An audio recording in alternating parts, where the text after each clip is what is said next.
Hello everyone, I am Ankit Bhardwaj, your English facilitator. Once again, I welcome you all on my YouTube channel. So guys, आज हम करेंगे class 12th का first chapter the last lesson by Alphonse Daudet. So guys, इस chapter में हमारे पास mainly दो characters हैं, एक तो लिटिल फ्रेंड्स और दूसरे मिस्टर एम हैमेल, जो कि एक फ्रेंच टीचर है और फ्रेंड्स उनका स्टूडेंट है. तो सबसे पहले हम इसकी समरी जो है वो कवर कर लेते हैं. सो गाइस, होता क्या है इसमें, यहाँ पे अब फ्रेंको पर्शियन जो वॉर है वो हुई है अभी, और जो फ्रेंच आर्मी है वो हार गई है, और जो पर्शियंस हैं उन्होंने उसके जो दो डिस्ट्रिक्ट्स हैं अल्सासे और लॉरेन उसको कैप्चर कर लिया है, उसके ऊपर कब्ज़ा कर लिया है. And they have also passed the order not to teach French in any of the school of Alsace and Lorraine. Basically they are imposing the German language over French. तो जर्मन लैंग्वेज वो पढ़ाना चाहते हैं French language को हटा के. सो उन्होंने ये ऑर्डर पास कर दिया है. तो उस दिन जो मिस्टर एम हैमेल हैं वो अपना लास्ट लेसन देने के लिए जा रहे हैं फ्रेंच लैंग्वेज में, और उस दिन वो बताते हैं कि फ़्रेंच लैंग्वेज उनके लिए क्या अहमियत रखती है, जो उनकी मदर टंग है, क्योंकि फ्रांस की जो मदर टंग है वो फ्रेंच है. तो उनकी जो मदर टंग है वो आज से उनकी नहीं रहेगी और जर्मन वहाँ पे पढ़ाई जाएगी. उनकी लैंग्वेज की जो आइडेंटिटी है वो बिल्कुल ही ख़त्म हो जाएगी. तो बहुत ही इमोशनल चैप्टर हो जाता है लास्ट में. So let us read without wasting much time the last lesson by Alphonse Daudet. So guys, सबसे पहले इसके करेक्टर्स देख लेते हैं. We have little friends, mister M Hamel, the French teacher and villagers. Next we have the themes. तो इसके बहुत ज़्यादा जो है थीम बन जाते हैं. पहला जैसे लैंग्वेज के ऊपर बनेगा कि कैसे जो लैंग्वेज है उनकी मदर टंग है वो उनसे दूर हो रही है. And second is on identity, कि कैसे उनकी जो आइडेंटिटी है वो बिल्कुल ही चली जाएगी, क्योंकि जो हर आदमी है वो अपनी लैंग्वेज से जाना जाता है, वो अपनी उसकी जो यूनिक आइडेंटिटी होती है उसकी लैंग्वेज से होती है. तो जब इनकी लैंग्वेज ही इनकी नहीं रहेगी तो इनकी डेफिनेटली जो आइडेंटिटी है वो भी ख़त्म हो जाएगी. So third we have patriotism. Patriotism means उनकी जो देशभक्ति है, उनका जो प्यार है अपनी लैंग्वेज के लिए, तो उनकी लैंग्वेज हमेशा के लिए जा रही है. So they are getting very emotional at that time. तो उनकी जो देशभक्ति है वो उस टाइम के ऊपर जाग जाती है. सो उसके बाद एजुकेशन आ जाएगा, देन लिंग्विस्टिक शॉनिज़म आ जाएगा, उसके बाद वॉर आ जाएगा. सो ये जो थीम्स हैं इनके ऊपर हमारा जो लेसन है वो रिलाई कर रहा है. Next we have setting. तो इसकी जो सेटिंग है, इस स्टोरी की सेटिंग कहाँ पे रखी गई है, अल्सासे के एक डिस्ट्रिक्ट में पर्शियंस ने जो ऑक्यूपाई कर लिया है, जो फ्रांस का एक डिस्ट्रिक्ट है उसको पर्शियंस ने ऑक्यूपाई कर लिया. सो नेक्स्ट वी हैव की पॉइंट्स. तो उसके कुछ की पॉइंट्स है वो भी देख लेते हैं हम. Franz is late for school, he sees a crowd gathered around the bulletin board. जो फ्रांस है वो लेट हो रहा है स्कूल के लिए और वो एक क्राउड देखता है जो कि बुलेटिन बोर्ड के आगे खड़ा हुआ है. बुलेटिन बोर्ड क्या होता है, तो उस टाइम पे जबकि ये स्टोरी है, द स्टोरी इज़ सेट इन 1870. तो उस टाइम पे जो टेलीविज़न वगैरह वो नहीं हुआ करते थे, इवन न्यूज़पेपर भी आई थिंक नहीं होते थे. तब जो सारी न्यूज़ थी जो उस डिस्ट्रिक्ट की या उस स्टेट की, जो भी उस टाइम की आसपास की जो न्यूज़ हुआ करती थी, उनको एक बोर्ड के ऊपर लिख दिया करते थे. जो जो थोड़े से बड़े इशू हुआ करते थे उनको उस बोर्ड के ऊपर जो था वो लिख दिया करते थे, ताकि सारे जो लोग हैं वो वहाँ पे आके उस बोर्ड को आके देखें और उस न्यूज़ के गो थ्रू हो जाए. तो वहाँ पे जो फ्रेंड्स है वो देखता है कि लोगों की भीड़ हुई पड़ी है बुलेटिन बोर्ड के पास, वो वहाँ पे इग्नोर कर देता है और अपने स्कूल के लिए चला जाता है. Next, he plans to slip in quietly. वो धीरे से वहाँ से निकल जाता है. Is surprise to find everybody seated, even the villagers have joined the class. तो वो क्या देखता है कि क्लास में जो है सभी जो विलेजर्स हैं वो इकट्ठे हुए पड़े हैं, उसकी क्लास में जो विलेजर्स हैं वो सीट्स के ऊपर बैठे हुए हैं. Next point, M Hamel says that this will be the last French lesson and that he is being transferred by the Persian regime. तो एम हैमेल जो उनका फ्रेंच टीचर है उसकी भी ट्रांसफ़र कर दी गई है, और अब से जो है यहाँ पे जर्मन पढ़ाई जाएगी, इस स्कूल में फ्रेंच नहीं पढ़ाई जाएगी. तो ये उनका आज लास्ट लेसन होगा. The lesson begins Franz is unable to recite the rules of participle. तो फ्रांस को जो है पार्टिसिपल के बारे में कुछ भी नहीं पता, तो जैसे ही लेसन शुरू होता है तो वो बहुत ही ज़्यादा इस चीज़ के ऊपर एम्बेरस फील करता है। Hamel emphasized their collective failure to appreciate the beautiful French language. So according to M. Hamel, French is the most beautiful language in the world. World की सबसे खूबसूरत लैंग्वेज है फ्रेंच। और ये जो बच्चे हैं फ्रेंच को वो पॉइंट आउट करके बोल रहे हैं कि ये अपनी मदर टंग से ही प्यार नहीं करते, ये अपनी मदर टंग को लव नहीं करते, और इनको अब इम्पॉर्टेंस इसकी पता चलेगी जब इनकी मदर टंग फ्रेंच इनसे दूर हो जाएगी। Next, grammar and writing lessons begin, everybody is very serious about it. तो उस टाइम के ऊपर जो सभी विलेजर्स हैं, इवन जो स्टूडेंट्स हैं, वो भी बहुत ज़्यादा सीरियस हो जाते हैं क्योंकि उनके लेक्चर का एंड होने वाला है। The church bell strikes 12 and the Persian sound their trumpet. तो चर्च की जो बेल है वो स्ट्राइक हो जाती है ऑन 12 o'clock, और जो पर्शियन आर्मी है वो वहाँ पे उस स्कूल के आसपास इकट्ठी हो जाती है और वो ट्रम्पेट की जो है साउंड बीट किए जा रहे हैं। Next point, overcome with emotion, M Hamel inscribe vive la France on blackboard, the last lesson is over. तो बहुत ही इमोशन के साथ एम हैमेल जो है एक चौक उठा के बोर्ड के ऊपर, ब्लैक बोर्ड के ऊपर लिख देते हैं vive la France, it means live long France. तो इसी के साथ उनका जो लास्ट लेसन है ओवर हो जाता है। सो गाइज, इसको मैंने जो चैप्टर है इसको मैंने लाइन टू लाइन कवर नहीं किया, इसकी मैंने जस्ट आपको एक बड़ी सी समरी दी है ताकि आपको ये उस समरी से लेसन जो है क्लियर हो जाए।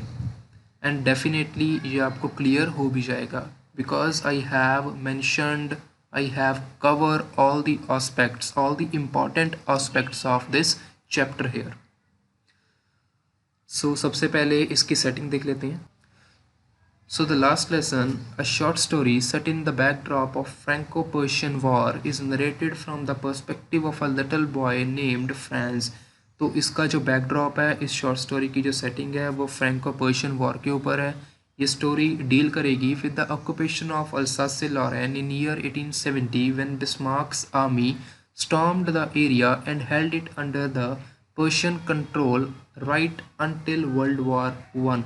तो गाइस वर्ल्ड वॉर वन जो है वो स्टार्ट हुई थी 1914 में और 1870 को जो है अल्सास और लॉरेन को कैप्चर कर लिया गया था पर्शियन आर्मी के द्वारा, और 1870 से लेके 1914 तक ये उनके अंडर ही रहे थे, ये उनके कैप्चर में ही रहे थे। The story provides us a brief yet memorable glimpse of how one's language is rooted to one's identity and what happens when there is an attempt to slowly sever the tie between a people and its language by a powerful enemy. So हर एक की जो है यादें जुड़ी होती हैं उस मदर टंग के साथ, अपनी लैंग्वेज के साथ, क्योंकि वही उनकी जो एक आइडेंटिटी होती है। तो जब कोई और आके उस जो लैंग्वेज है उस जो है आपकी आइडेंटिटी को कैप्चर कर लेता है तो उस टाइम बहुत ही दुख होता है। तो ये जो फीलिंग है यहाँ पे शो की गई है। It also highlights how language comes to the surface in times of crisis when one's identity is most threatened. तो जब हर एक की आइडेंटिटी खतरे में थी तब लैंग्वेज आई थी उस क्राइसिस के टाइम के ऊपर जिसने आपको सेव किया था। तो ये जो चैप्टर है उसको जो हाईलाइट करेगा। The last lesson is a great reminder of how we can not take our language for granted and how important it is to love and learn one's language in order to protect one's individual and collective identity. तो जो last lesson है ये एक आपको great reminder रहेगा, ये आपको याद रहेगा कि how we cannot take our language for granted, कि हमारे पास जब हमारी लैंग्वेज होती है तब हम उसकी कदर करते नहीं हैं, तब हम उसको जो है उतनी ज़्यादा इम्पोर्टेंस देते नहीं है। बट जब वही लैंग्वेज हमसे दूर हो जाती है, जब वही लैंग्वेज हमसे छीन ली जाती है तो उसकी इम्पोर्टेंस हमारे लिए कितनी ज़्यादा बढ़ जाती है। तो ये चीज़ें जो है यहाँ पे शो की गई हैं। सो let us start with the summary. The last lesson is a first person narrative whose speaker is a little boy named France. So सबसे पहले हमारा जो करेक्टर है फ्रांस यहाँ पे इंट्रोड्यूस हो चुका है. The boy is a resident of Alsace-Lorraine district of France that has lately been occupied by the Persian. तो जो लास्ट लेसन है वो फर्स्ट पर्सन नरेटिव जो कि फ्रांस है उसके नज़रिए से दिखाया गया है और ये बॉय जो है अल्सासे लॉरेन डिस्ट्रिक्ट का रहने वाला है.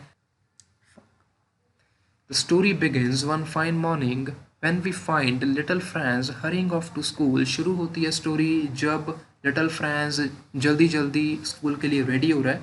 He is quite scared as the French teacher M. Hamel is supposed to question the students on the past participle. तो M. Hamel जो उनके टीचर हैं, फ्रेंच टीचर हैं, उन्होंने उनको होमवर्क दिया था पास्ट पार्टिसिपल के ऊपर और फ्रांस को ये चीज़ बिल्कुल भी नहीं आती है और वो इसके बारे में कुछ भी नहीं जानता है, तो इसके लिए वो डरा भी हुआ है. Franz hasn't learn it yet. Franz ने ये चीज़ बिल्कुल भी नहीं पढ़ी. With great effort Franz resist the temptation to bunk his class and goes unwillingly to school. तो सबसे पहले उसके माइंड में जो है बहुत सारी चीज़ें आती हैं कि मैं स्कूल से बंक कर लेता हूँ, कहीं और चला जाता हूँ, बट फिर वो सोचता है कि बाहर भी इतनी गर्मी है और मैं क्यों इधर उधर जाऊँगा. सो अपनी जो टेम्पटेशंस हैं उनको रेसिस्ट करके उनको दबा के वो स्कूल के लिए जाने के लिए रेडी हो जाता है अनविलिंगली, ना चाहते हुए भी. He sees a crowd gathered around a bulletin board, the medium through which all of the bad news had reached. Alsace lost battles, draw and the orders of the commanding officers. तो वो देखता है रास्ते में कि crowd काफ़ी ज़्यादा bulletin board के आगे खड़ा हुआ है. तो बुलेटिन बोर्ड ही वो मीडियम था जिसके द्वारा वो सारी बैड न्यूज़ के बारे में जान पाते थे, जैसे कि अल्सासे जो है लड़ाई हार चुका है और जो उनके वहाँ पे सूखा पड़ गया, ड्राफ्ट आ गए हैं और कमांडिंग ऑफिसर्स के क्या क्या ऑर्डर्स आए हैं. तो जो भी न्यूज़ हुआ करती थी उस डिस्ट्रिक्ट की वो उस बुलेटिन बोर्ड के ऊपर वो लगा दिया करते थे. तो यहाँ पे बताया गया मेनली वहाँ पे बैड न्यूज़ ही जो है लिखी जाती थी. France moved हरीडली for class and plans to quietly slip into his bench without attracting the attention of M. Hamel. तो फ्रांस ने यह क्या प्लान बनाया कि मैं चुपके से क्लास में एंटर हो जाऊंगा और एम हेमल जो उनके टीचर है उनका जो है ध्यान मैं अपने ऊपर नहीं पड़ने दूंगा और धीरे से जो अपनी सीट के ऊपर बैठ जाऊंगा. However, he finds that the garden outside the school is as silent as on Sunday morning.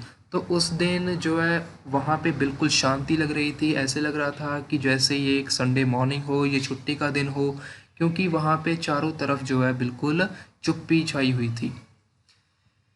So next we have he peers through the window and sees his classmate in their respective seats. तो peer means look with difficulty. तो उसने बहुत ही difficulty के साथ window में से क्या देखा कि उसके जो क्लासमेट्स थे वो अपनी अपनी सीट्स के ऊपर बैठे हुए थे.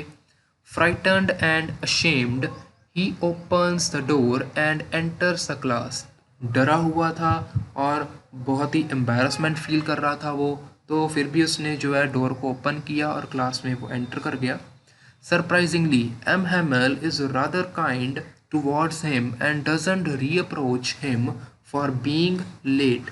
तो ये बहुत ही सरप्राइज़ वाली बात थी कि एम हैमल ने उस दिन उसको कुछ भी नहीं कहा. उसकी जो थे बिहेवियर को लेके बहुत ही वो काइंड थे, बहुत ही जो थे वो शांत थे और उसको लेट आने का जो रीज़न भी नहीं पूछा. तो बेसिकली ऐसे हुआ नहीं करता था क्योंकि एम हैमल बहुत ही स्ट्रिक्ट टीचर थे, तो इसलिए जो है फ्रांस डरता था. Franz goes to his desk and notices that the teacher has put on a green coat. तो फ्रांस डरते हुए अपनी सीट के ऊपर जाके बैठ गया और one thing which he has notice that this teacher M Hamel has put on a green coat. उन्होंने एक ग्रीन कलर का कोट पहना हुआ है. अ फ्रिल्ड शर्ट, तो फरों वाली एक शर्ट पहनी हुई है. And his black slip cap, तो एक ब्लैक कलर की उन्होंने एक कैप पहनी हुई है. Usually worn on special occasions like award ceremonies and inspection. तो मेनली ये जो ड्रेसअप है वो जब स्कूल में स्पेशल ओकेजन्स होते हैं जैसे कि अवार्ड सेरेमनीज़ हों या स्कूल में इंस्पेक्शन आनी हो तभी वो करते हैं. बट आज उन्होंने ये चीज़ें क्यों पहनी हुई थी? To his surprise He also sees the residents of his village all huddled up in the classroom. तो एक सरप्राइज की बात और भी थी जो उसने देखा कि उसके जो नेबरिंग विलेजर्स थे वो भी जो है क्लासरूम में बैठे हुए थे. Huddled mean crowd. तो ही सीज ओल्ड हजर, the former mayor, the former postmaster and many other sitting on the back bench of the class. तो उसने क्या देखा कि एक बिल्डर बैठा हुआ है बूढ़ा, और एक जो है मेयर, फॉर्मर मेयर बैठा हुआ है, और एक फॉर्मर पोस्टमास्टर, रिटायर्ड पोस्टमास्टर बैठा हुआ है, और बहुत ही जो है और विलेजर्स भी उन बैक बेंचेस के ऊपर बैठे हुए हैं. All seated with a solemn look on their faces. Solemn means deep look, means वो बहुत ही कुछ गहरी चुप्पी में थे, गहरी सोच में थे. ऐसे लग रहा था कि बहुत ही जो है वो डीप जो है कुछ सोच रहे हैं. While France begins guessing the reason behind such an unusual day, M. Hamel drops the bombshell. तो फ्रांस ये सोच रहा था, ये गेस कर रहा था कि क्या रीज़न हो सकता है, ये इस तरह से जो है विलेजर्स हमारे क्लास के अंदर आके क्यों बैठे हुए हैं बैक बेंचेस के ऊपर. तो तभी जो है एम हेमल ने अपनी बात कही. My children, this is the last lesson I shell give you. बच्चों, जो आपको आज मैं लेसन देने जा रहा हूँ वो आपका लास्ट लेसन होगा. The order has come from Berlin to teach only German in the schools of Alsace and Lorraine. The new master comes tomorrow. This is your last French lesson. I want you to be very attentive. तो वो बता रहा है उस order के बारे में जो बर्लिन से आया है कि आज रात से आपको जर्मन लैंग्वेज पढ़ाई जाएगी. अल्सासे और लॉरेन के स्कूल्स में जर्मन लैंग्वेज पढ़ाई जाएगी. एक नया मास्टर आएगा कल को, और आज आपका जो लेसन मैं पढ़ाने जा रहा हूँ फ्रेंच का वो आपका लास्ट लेसन होगा. और मैं चाहता हूँ कि आप बहुत ही अटेंटिव होके, बहुत ही ध्यान दे के इस लेसन को समझें. This is a terrible shock to Franz. तो फ्रांस को ये बहुत ही बड़ा झटका लगा, बहुत ही बड़ा शॉक लगा.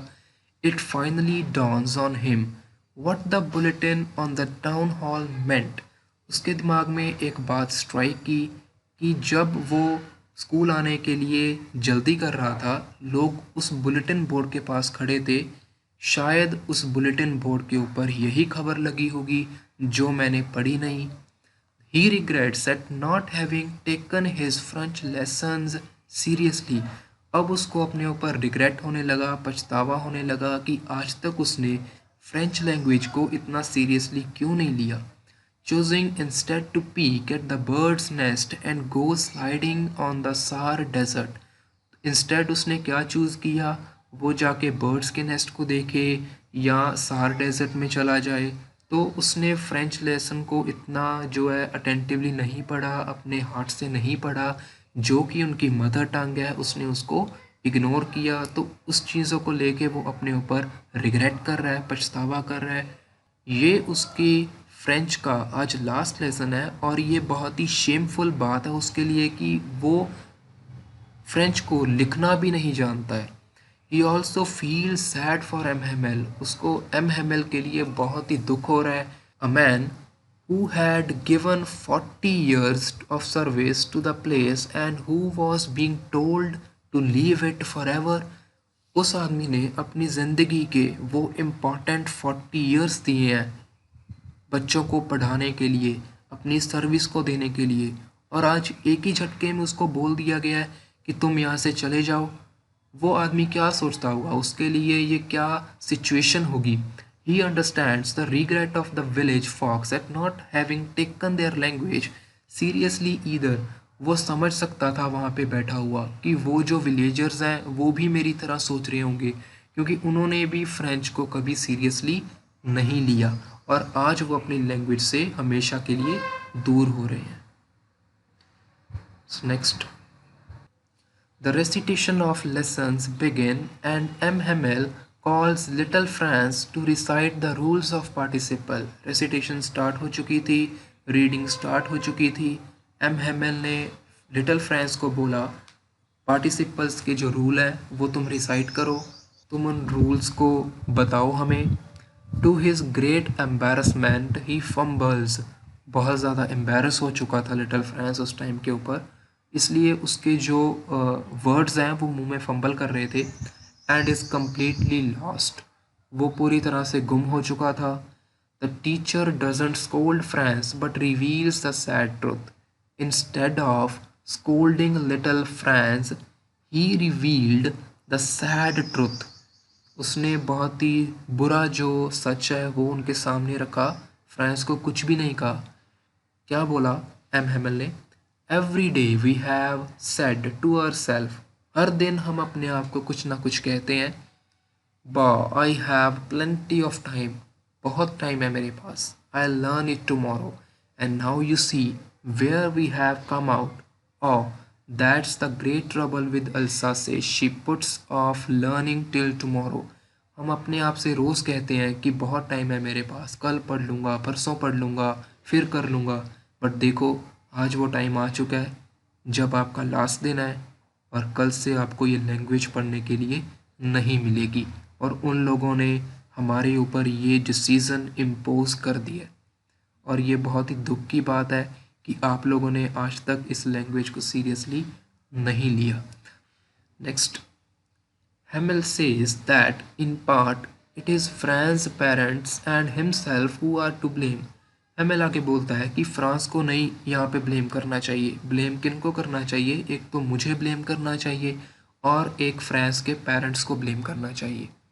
He then goes on to describe the beauty of French language, stating that it is the most beautiful, most logical language in the world, and that people must always be able to guard the language and never forget it.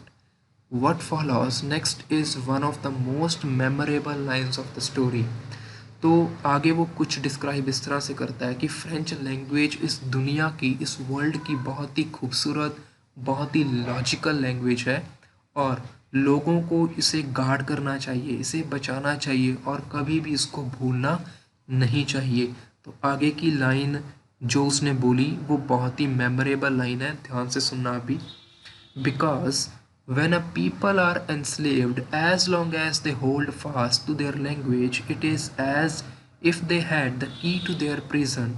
सच में बहुत ही अच्छी line है, क्योंकि लोग जब enslave हो जाते हैं, लोग जब किसी के बंदी बन जाते हैं, तो उस टाइम के ऊपर सिर्फ एक चीज़ उनकी की बन के आती है, उनकी जो है ताले की चाबी बन के आती है, वो है उनकी लैंग्वेज। उस टाइम के ऊपर अगर वो यूनाइट होके अपनी लैंग्वेज के ऊपर होल्ड रखेंगे, अपनी लैंग्वेज को याद रखेंगे, उस टाइम वही लैंग्वेज उनको उस प्रिजन के बाहर निकाल सकती है जिसके अंदर वो आज एनस्लेव, बंदी बनाए गए हैं। So you must remember your language till your last breath. तुम्हें अपनी लैंग्वेज को हमेशा अपने साथ रखना होगा। सो नेक्स्ट चलते हैं guys. He then begins the grammar lesson. France understands it all. उस दिन फ्रांस को सब कुछ बहुत ही अच्छे से समझ आ रहा था, क्योंकि उस दिन उसका जो ध्यान था वो सिर्फ एम हेमल की पढ़ाई हुई बातों के ऊपर जा रहा था। तो नेक्स्ट जो है ग्रामर लेसन उन्होंने स्टार्ट किया।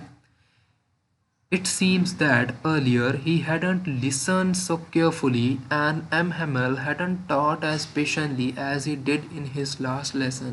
तो यहाँ पे वो कंफ्यूज भी है कि ये उसकी गलती है कि उसने आज तक एम हेमल को केयरफुली नहीं सुना, या एम हेमल ने आज तक इतने ध्यान से, इतना पेशेंटली कभी हमें पढ़ाया ही नहीं।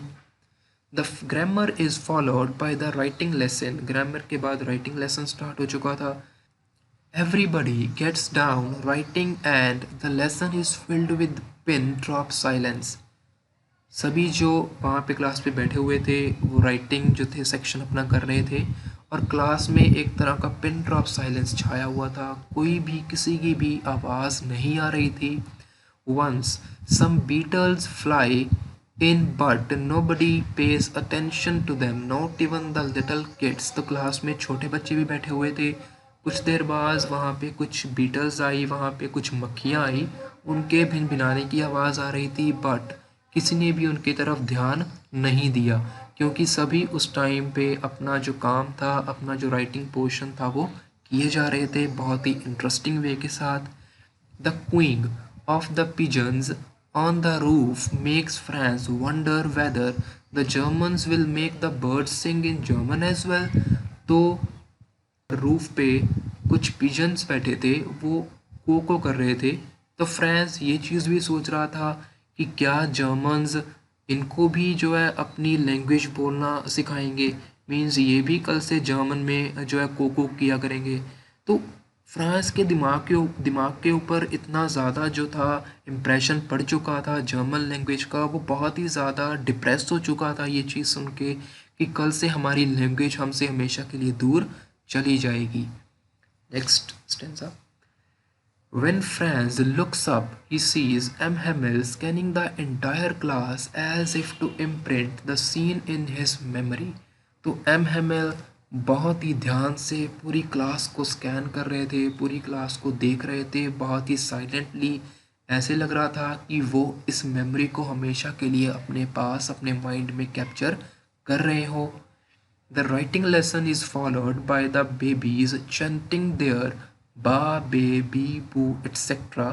तो राइटिंग लेसन के बाद वहाँ पे रेसिटेशंस चल पड़ी थी। बेबीज जो छोटे बच्चे थे वो चैंट कर रहे थे बा, बेबी, बू, etc. Old Hazard joins their recital with tear in his eyes.